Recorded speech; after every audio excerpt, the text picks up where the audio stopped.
ایک لمحے کے لیے یاد کریں جب آپ چوتھی جماعت میں پڑھ رہے تھے تو آپ کی خیالی دنیا میں روزانہ کی بنیاد پر کیا سوال جنم لیتے تھے؟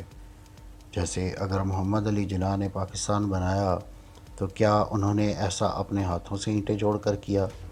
یا ٹی وی پر ہم لوگوں کو دیکھ سکتے ہیں تو انہیں چھو کیوں نہیں سکتے؟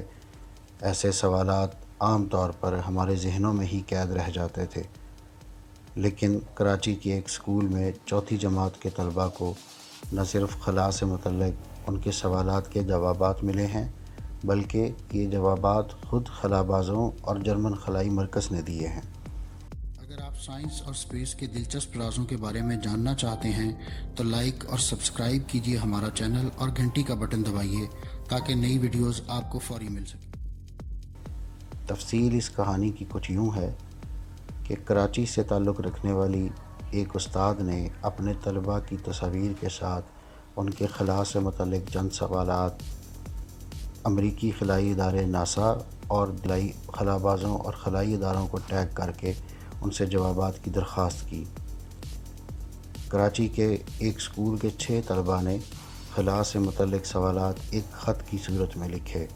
انہوں نے لکھا، ہم اپنی کتابوں میں آپ کا ذکر سنتے آئے ہیں اور خلا میں آپ کے کارناموں سے بہت متاثر ہوئے ہیں۔ ہمیں آپ کے کام کو سراہتے ہیں اور ہمارے اس موضوع پر آپ سے کچھ سوالات ہیں۔ 10 سالہ علیشہ نے سوال کیا کہ ایک خلائی گاڑی میں کون سا ایندھن بھرا جاتا ہے؟ 10 سالہ مناہل پوچھتی ہیں کہ ناسا کا حصہ بننے کے لیے مجھے کیا پڑھنا پڑے گا؟ 9 سالہ ہانیہ نے پوچھا کہ کیا یہ سچ ہے کہ سیارے مشتری میں ہیروں کی برسات ہوتی ہے؟ 9 برس کی ماہرخ نے سوال کیا کہ جب آپ ایک خلا گاڑی میں خلا کی جانب سفر کا آغاز کرتے ہیں تو آپ کو کیسا محسوس ہوتا ہے؟ اسی طرح انابیہ نے پوچھا کہ خلا میں اب تک آپ کی دلچسپ ترین ایجاد کیا ہے؟ 10 سالہ ریان نے پوچھا، کیا آپ کو ڈر لگتا ہے کہ کہیں آپ کی خلا گاڑی گم نہ ہو جائے؟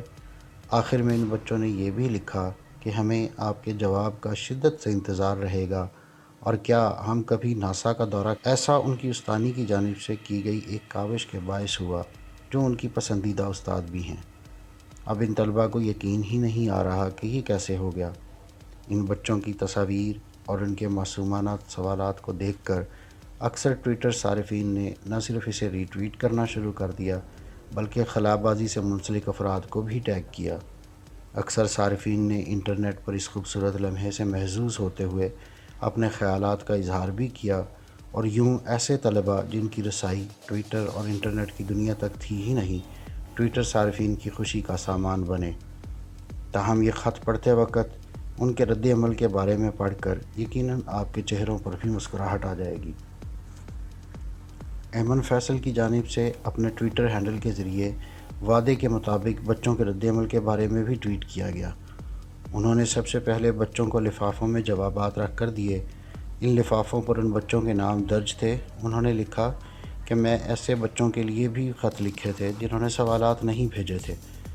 انہوں نے بتایا کہ جب میں کلاس میں داخل ہوئی اور بچوں کو یہ بتایا کہ ناسا کی جانب سے جواب آیا ہے تو پوری کلاس میں خاموشی چھا گئی۔ پھر جب انہوں نے خطوط تقسیم کرنا شروع کیے تو بچوں کی جانب سے سرگوشیاں بھی ہونے لگیں، کیا ہم سب کو علیحدہ خط بھیجے گئے ہیں؟ خط پر ایمن نے اپنی لکھائی میں بچوں کے نام درج کیے تھے تو انابیہ نے کہا کہ یہ ناسا کی طرف سے نہیں بلکہ ٹیچر کی اپنی لکھائی ہے۔ تاہم جب انہیں اپنا خط کھولنے کا کہا گیا تو ایک مرتبہ پھر خاموشی چھا گئی۔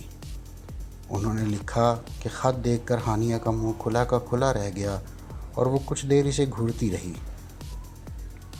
علیشہ اپنے خط کو دیکھ کر مسکراتی رہی، جبکہ ریان کو ابھی تک یقین نہیں آیا۔ وہ کہنے لگے کہ مس، ایک دن میں کیسے؟ مس سچ بتائیں، مس سچ میں خلا سے جواب آیا ہے؟ مس یہ سچ میں خلا باز ہیں؟ ایک دن میں جواب دے دیا؟ یہ سوالات جب ایمن فیصل کے ٹویٹر اکاؤنٹ کے ذریعے شیئر کیے گئے تو انہوں نے لکھا، ان چوتھی جماعت کے طلباء کے آپ کے لیے کچھ سوالات ہیں۔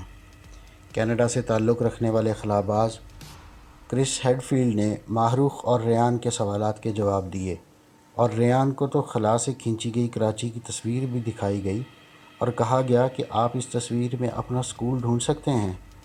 کرس ہیڈفیلڈ دراصل وہ خلا باز ہیں جو 1994 میں خلا میں جانے والے پہلے کینیڈین بن گئے تھے۔ وہ عالمی خلائی ادارے کے پہلے کینیڈین کمانڈر بھی رہے اور وہ 3 کتابوں کے مصنف بھی ہیں۔ ان کے علاوہ جرمنی کے خلائی مرکز DLR نے بھی ان بچوں کے تمام سوالوں کے جوابات دیے جو انہوں نے ادارے سے منسلک 2 سائنسدانوں کی مدد سے حاصل کیے تھے۔ اس کے علاوہ نیٹ فلکس پر سائنس شو ایملیز ونڈر لیب کی میزبان ایملی کیرنڈرالی نے بھی بچوں کے سوالات کے مفصل جوابات دیے۔ انہوں نے ماہ رخ کے ایک سوال کا جواب دیتے ہوئے کہا کہ میں ایک دفعہ رولر کوسٹر میں خلا باز جان میک برائیڈ کے ساتھ بیٹھی تھی اور انہوں نے مجھے بتایا تھا کہ ایک خلا گاڑی میں سفر کا آغاز کرنا بھی تقریباً ایسا ہی ہوتا ہے۔